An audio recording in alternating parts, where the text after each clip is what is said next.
The night of my housewarming party is etched into my memory like a scar that has healed, but one I can still feel every time I run my fingers across the past. The house, my house, stood tall and proud on a quiet street in Portland, Oregon. AA.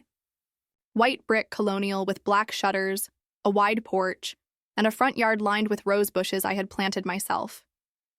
When I first signed the closing papers, the figure of $960,000 stared up at me from the mortgage agreement like both a burden and a triumph. I knew I had worked for every single penny that went into it, and that knowledge filled me with something deeper than pride. It filled me with a sense of peace.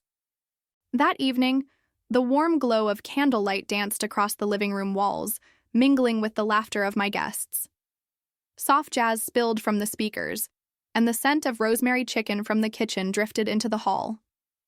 My friends, colleagues from my company, and a few neighbors wandered from room to room, their voices filled with compliments about the crown molding, the polished oak floors, and the grand fireplace that anchored the living room. I wanted to soak it all in, the sense that I had created something beautiful, something lasting, with my own hands. Then the front door opened, and I knew from the shift in the air that the true test of the evening had arrived. My sister, Cassandra, swept in first, her heels clicking sharply against the wood, her designer dress shimmering under the lights. She carried herself like a queen entering a court, her two children trailing behind her with wide eyes, as though they had already begun imagining which bedroom would be theirs. My mother, Eleanor, followed close behind, her perfume preceding her, the same overpowering floral scent she had worn since I was a child. I felt my stomach twist into a knot, but I forced a smile, reminding myself that this was my night, my space, my life. I greeted them politely, offering drinks and gesturing toward the buffet table. For a few minutes, they played the role of guests well enough. Cassandra laughed too loudly at jokes. Eleanor praised the appetizers with a backhanded comment about how it must be nice having time to cook now that I wasn't chasing approval. I let it roll off my back, focusing on the warmth of my other friends around me. But then, just as the room had settled into a rhythm of clinking glasses and chatter, Cassandra's voice cut through like a shard of glass. She stood in the center of the living room, her hand resting dramatically on the back of the leather sofa I had carefully chosen, her eyes scanning the high ceilings. With a sly smile, she said, "This house would be perfect for my kids." The words hit me harder than I expected. I laughed softly, trying to diffuse the sting, but before I could reply, Eleanor's voice followed. She didn't hesitate, didn't blink, didn't even lower her tone. She simply looked at me, her eyes narrowing with a strange satisfaction, and said, "Start packing, sweetheart. You know this should belong to your sister." The air in the room shifted instantly. Conversations stopped mid-sentence. Glasses froze halfway to the lips. I felt every pair of eyes turn toward me. The warmth I had been bathing in just moments ago drained out, leaving me cold and exposed. My heart pounded, not from fear, but from an old, familiar ache, the one I had carried since I was 18. I took a breath, steadying myself. In that moment, I realized I had two choices: crumble under their attempt to humiliate me, or rise and remind them exactly who I had become. My lips curved into a smile that didn't quite reach my eyes. I slipped. My phone from my pocket tapped the screen, and with a quick motion connected it to the projector I had set up earlier for a slideshow of renovation photos. Instead of smiling images of paint colors and before and after shots, the wall is now lit up with a very different kind of display: the deed to the house, the mortgage records, the down payment slips, bank transfers. Every piece of proof that this home was mine was earned with my own sweat and sacrifice. Gasps fluttered through the room. My friends exchanged glances, some biting their lips to hold back smiles, others shaking their heads in disbelief at the audacity of my family. I turned my gaze toward Cassandra and Eleanor. "This house," I said evenly, "was purchased with my money. Every late night I worked, every contract I fought to win, every moment I went without sleep to build my company. Those are the bricks and beams that hold this place up. You had no part in it." Cassandra's face flushed, her mouth opening and closing like a fish out of water. Eleanor's expression hardened, the corner of her lips twitching with something between anger and disdain. But I didn't give them the chance to interrupt. "Do you remember?" I asked, my voice steady but laced with steel. When I was 18, and you told me to leave? When you said I didn't belong in this family unless I followed your path? Do you remember when Cassandra used my identity to take out loans and you looked the other way? I do. I remember it all, and I remember walking out of the house with nothing but a bag of clothes, no money, no support, no safety net. That moment could have destroyed me, but it didn't. Silence hung heavy in the room. My chest rose and fell as the memories clawed their way back. Cold nights sleeping on a friend's couch in Boston, juggling 2 jobs, scraping together rent while wondering if I would ever crawl out of the hole they had left me in. But in that silence, I also remembered the fire that had driven me, the grit that had carried me into the arms of opportunity. I built my own life, I continued, my voice rising slightly now. I found mentors. I built a company. I fought for contracts worth millions. And with that, I bought this home. So no, Cassandra, this house will not be perfect for your kids. It will be perfect for me. Because I earned it. The room erupted, not in applause, but in murmurs, whispers, nods of recognition. My friends looked at me with pride, admiration even. My colleagues smiled, their eyes shining with the kind of respect you can't fake. Cassandra's children, oblivious to the storm raging between the adults, chased each other across the hallway rug. Cassandra hissed at them to stop, her voice shaking. Eleanor's lips pressed into a thin line, her knuckles white against the glass in her hand. I let the silence return, not out of weakness, but because I had said all that needed saying. I slipped the phone back into my pocket, the projector flickering into darkness.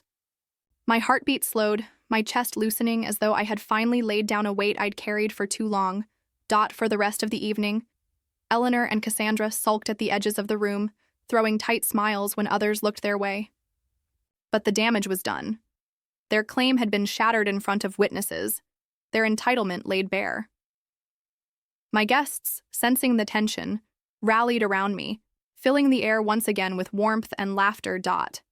As I walked upstairs later that night, the party winding down, I paused at the landing and looked out the window at the quiet street below. The porch light glowed against the roses in the yard, their petals trembling in the evening breeze. For the first time in a long time, I felt safe. Not because my family had accepted me, but because I no longer needed their acceptance. This house wasn't just a building. It was a symbol, a fortress built not out of inheritance or favors, but out of grit, resilience, and unshakable will. And in that moment, I promised myself something. Never again would I let anyone tell me to pack up and leave what I had rightfully earned. This housewarming wasn't just the beginning of a new chapter. It was the closing of an old wound, sealed under the roof of a $960,000 home that was mine.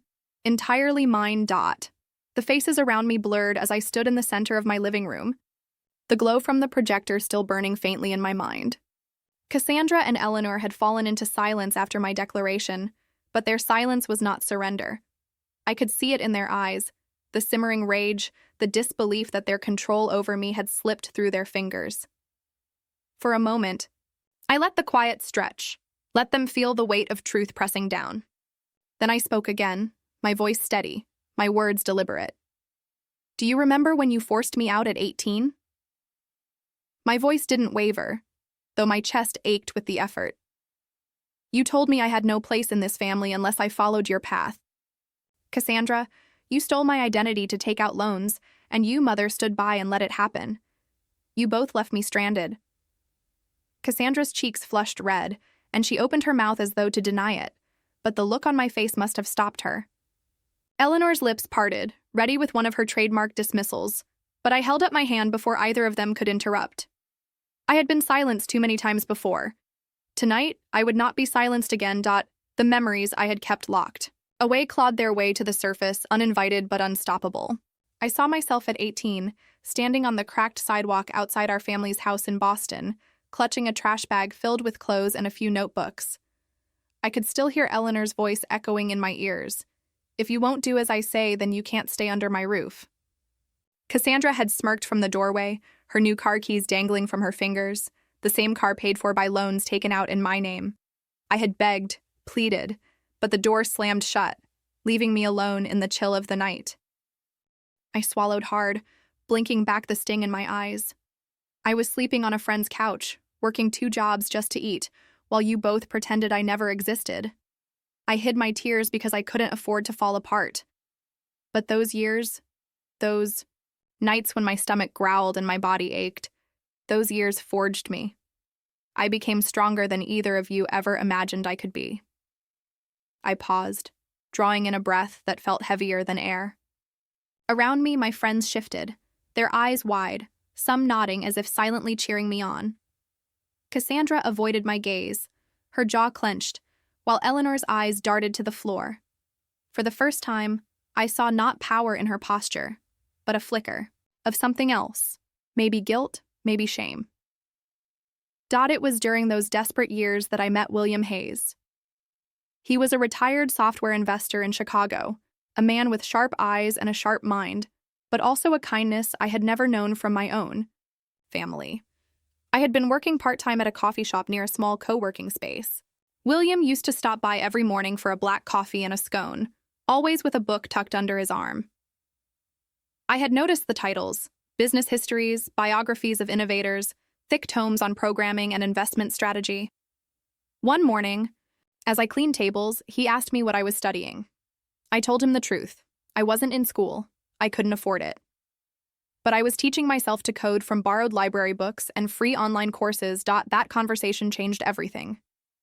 William began meeting with me after his coffee runs, sitting with me for an hour here and there, reviewing the crude projects I had built, pointing out flaws, but also pointing out potential. He saw something in me no one else had. Slowly, he became my mentor. He taught me not only about coding, but about discipline, persistence, and the value of building something that mattered. Years passed, and under his guidance, I began to shape my ideas into something real. I scraped together money, pooled resources, and eventually launched Novatech Solutions out of a rented desk in that same co-working space. The first year was brutal. I worked nights at the coffee shop and days building software solutions for small businesses that could barely afford my rates. I lived on ramen noodles and secondhand clothes, but I refused to quit. By the 3rd year, the tides began to turn.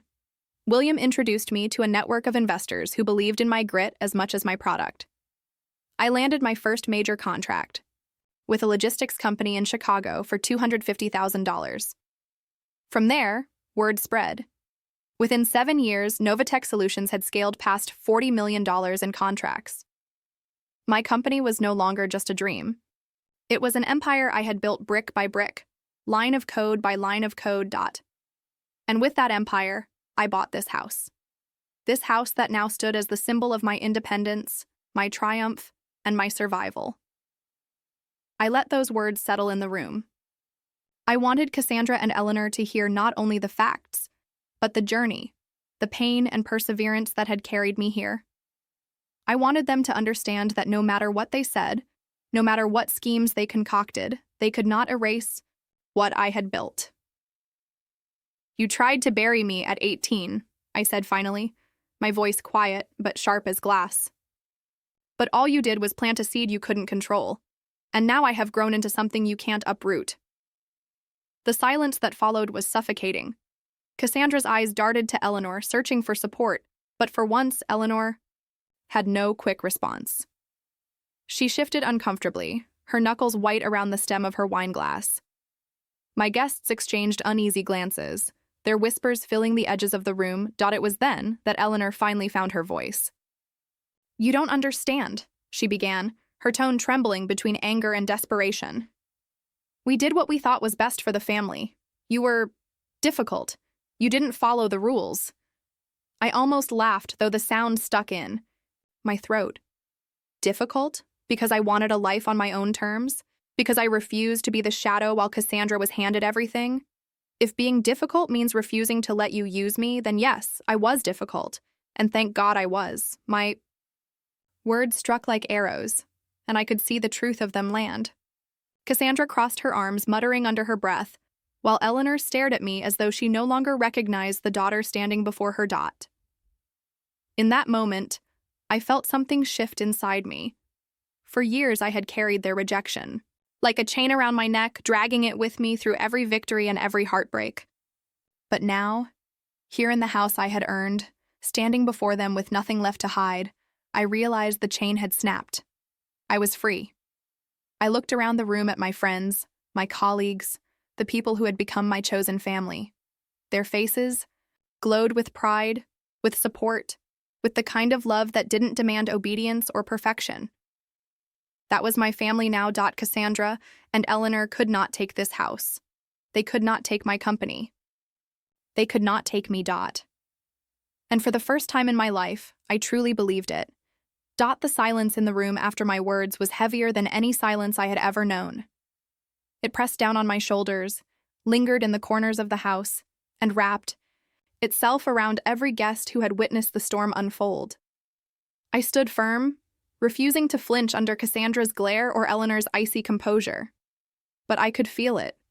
The next wave was coming. Sure enough, Eleanor was the first to break. She set her wine glass down on the marble side table with a sharp clink, her hand trembling just enough for me to notice. Her chin lifted, her posture straightening into the stance she had always used to intimidate me as a child. "You don't understand what you're doing," she said, her voice cold but laced with desperation. "Family is not about proving yourself or holding grudges. Family is about sharing what you have. You owe us that much." I almost laughed at the word sharing. For a lifetime, sharing in our house had meant Cassandra taking and me being left with scraps. I kept my voice even, though the fire in my chest begged to burst out. Sharing implies choice. It implies generosity. What you did was theft. And what you're asking for now is not sharing. It's entitlement. Cassandra stepped forward then, her face flushed, her words tumbling over each other. "That's not fair. I didn't steal. I just..." She paused, searching for the right spin. "I just borrowed. You had opportunities, but you never saw them. I needed the loans to get started, and you would have wasted them." The audacity of her words stung, but I did not let my composure crack. I reached into my bag, pulled out a thick folder I had prepared, and laid it on the coffee table. One by one, I spread out the documents inside: bank statements, letters from creditors, evidence of the fraudulent loans taken in my name, and finally, the deed to the house itself. The proof of ownership bore my signature, my income, my identity. Not Cassandra's, not Eleanor's. "This," I said firmly, tapping the deed with my finger, "is mine. The law agrees. The banks agree. Reality agrees. You cannot twist this into anything else." For the first time that night, Cassandra faltered. Her eyes darted from the papers to Eleanor, then back to me. Her mouth opened, but no sound came. Her hands balled into fists at her sides as if clinging to the last threads of her imagined claim. Eleanor, however, was not ready to yield. She stepped closer, her voice rising, sharp enough to make a few guests flinch.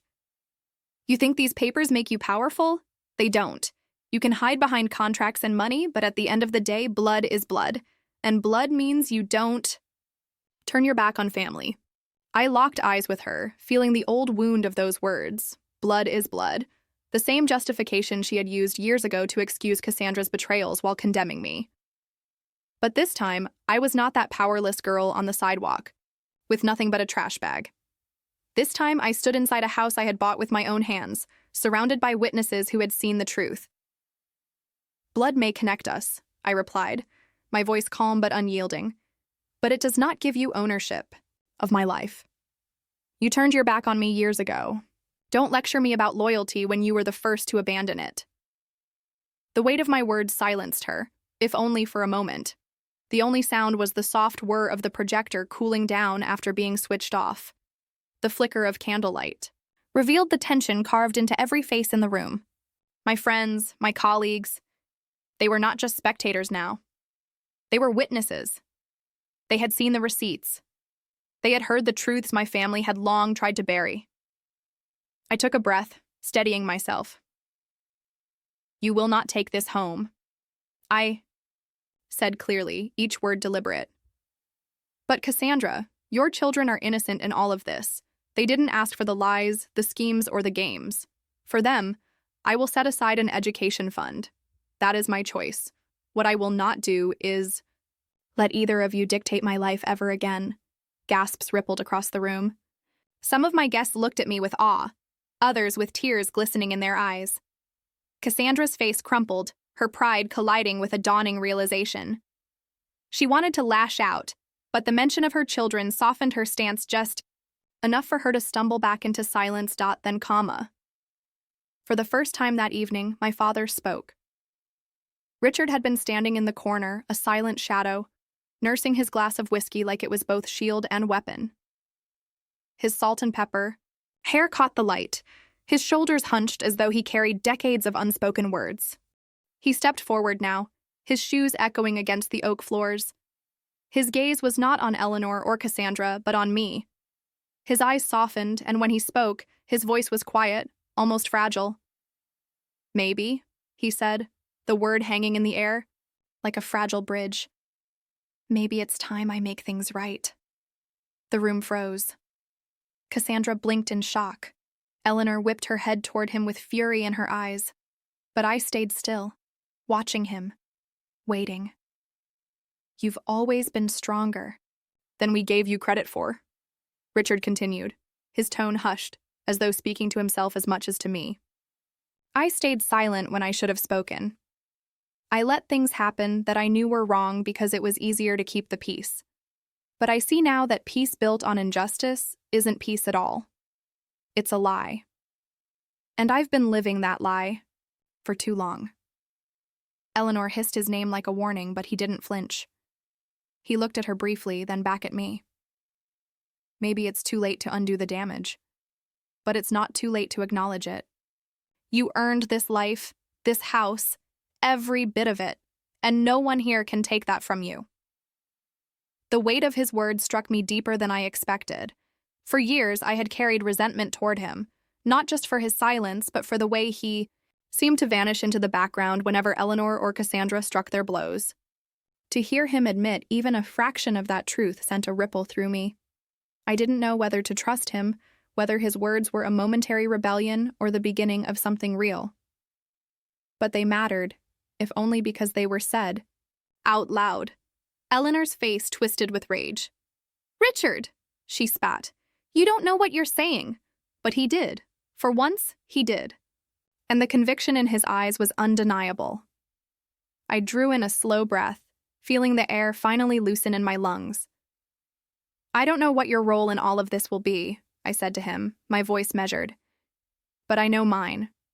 My life is mine. And I will protect it. If you want to be part of it, it will be on those terms." He nodded, a small, solemn motion. It wasn't a promise, not yet, but it was a beginning. The rest of the evening unfolded in fragments. Cassandra gathered her children and left early, her shoulders rigid, her eyes burning with humiliation. Eleanor lingered, her smile brittle, offering shallow goodbyes that fooled no one. Richard stayed behind for a while, sitting quietly in the kitchen as the guests trickled out, saying nothing more but watching me with an expression I couldn't quite decipher.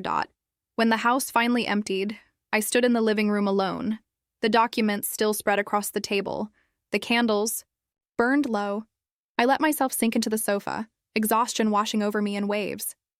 The clash had ended, but the echoes of it would linger for a long time. Yet beneath the fatigue, there was something else. A quiet strength, a certainty I had never felt before.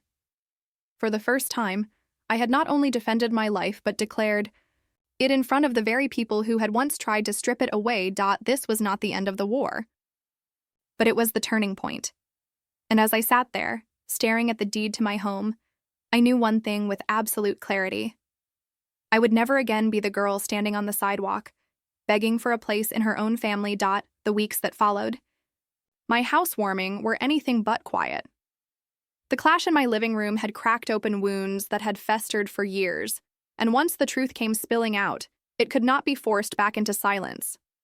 The fallout spread quickly, whispered among relatives, gossiped about by neighbors, and noted by colleagues who had witnessed the spectacle firsthand. I didn't want to live in the shadow of that drama. But I also knew that for the first time, the story wasn't being twisted against me. It was mine, laid bare for all to see. Cassandra was the first to face the storm. I hadn't pressed charges.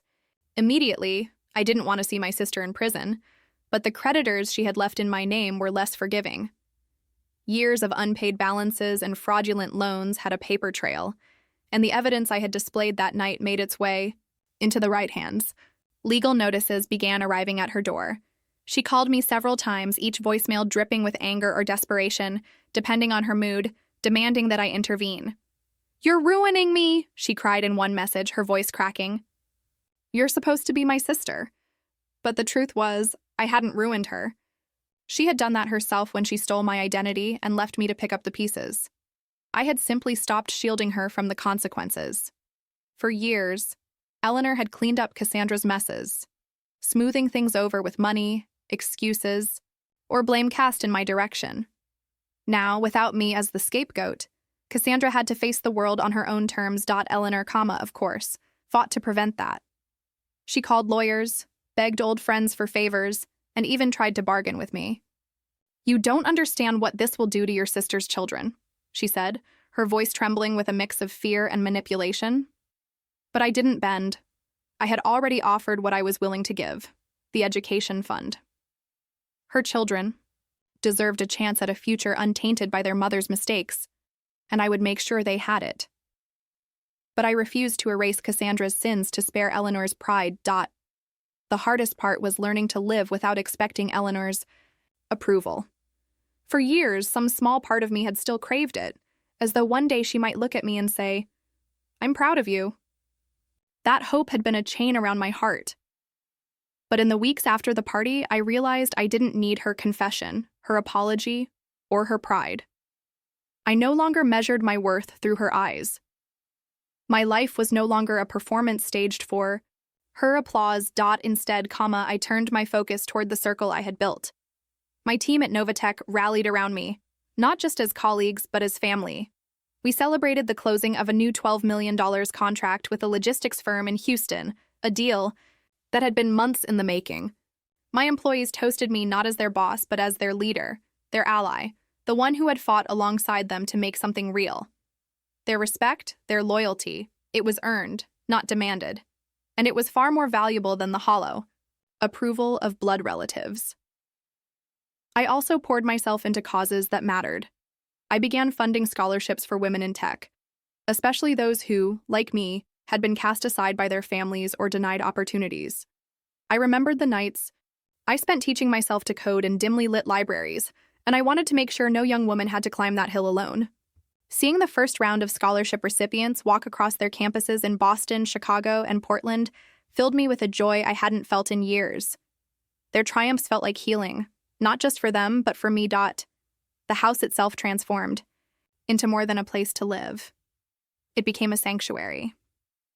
I planted roses in the backyard, the same kind I had admired in English gardens during a rare trip to Europe with my company.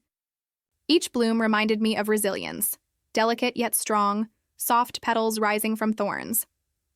On quiet mornings, I would step out onto the porch with a cup of coffee, breathe in the scent of the garden, and remind myself that peace was not something given. It was something I had built. It was during one of those mornings, while kneeling in the soil with dirt under my nails, that Richard appeared. My father had always been a distant figure, hovering on the edges of my childhood like a shadow cast by brighter, harsher lights. He had rarely raised his voice, but he had rarely raised his hand to help me either. That night at the party, when he spoke up, it had been the first time in years I felt like he truly saw me. He walked into the backyard quietly, carrying a small wooden crate of gardening tools. "I thought you might need these," he said, his voice low. I looked at him, unsure whether to laugh or cry. My father's offer of help was as foreign as the idea of my mother admitting fault. He crouched beside me, pulling on gloves that looked too new to have ever touched dirt. We worked in silence for a while, digging holes, placing rose bushes, covering their roots with soil. It wasn't reconciliation, not yet. The years of neglect and silence couldn't be erased with a few hours of gardening, but it was something. A gesture, a cautious step toward rebuilding. As we worked, he finally spoke. "I should have stopped them," he said quietly, his hands moving steadily through the dirt. I should have stood up for you when you were 18. I thought keeping quiet would keep the peace, but all it did was make you carry a burden you shouldn't have had to. I didn't know how to respond at first. Part of me wanted to scream at him for the years of silence, the nights when his absence had cut as deeply as Eleanor's cruelty. But another part of me, the part that had learned to find peace in growth, recognized the courage it took for him to admit even this much. I can't change the past, he continued, his voice heavy. But I'd like to be here now if you'll let me. I nodded slowly, not ready to offer forgiveness, but willing to offer a chance. If you're here, it has to be on new terms, I said. No silence, no standing by while others tear me down. If you want to be in my life, you have to respect it. His eyes met mine, and for once, I believed him when he said, I will. The weeks turned into months, and though Eleanor continued her cold crusade of denial, Cassandra's legal troubles mounted, and gossip swirled, I felt lighter. I had drawn my boundaries, and for the first time, I didn't flinch when they were tested. I chose peace over constant conflict. I chose independence over their control. My home became the center of something new, a chosen family. Friends gathered. For dinners, colleagues dropped by for brainstorming sessions, and scholarship recipients sent letters of thanks that I pinned to a corkboard in my study. The house no longer felt haunted by the ghosts of the past. It breathed with life, laughter, and the kind of love I had built for myself. In the end, Eleanor never admitted her role. She never apologized, never softened her stance. Cassandra, weighed down by consequences, eventually retreated from my life, entirely, her children's futures secured only by the fund I had created. And Richard, slowly, carefully, began to show up, not perfectly, but consistently enough that I allowed him a place in my garden, in my home, and tentatively, in my heart. Peace. I learned wasn't about erasing the scars or rewriting the past. It was about planting something new in the soil of old wounds and watching it grow. As I stood on my porch one evening, the sun setting over Portland, the roses blooming at my feet, I let out a long breath. For the first time, the future didn't feel like a battlefield. It felt like mine alone, quiet, strong, and entirely free.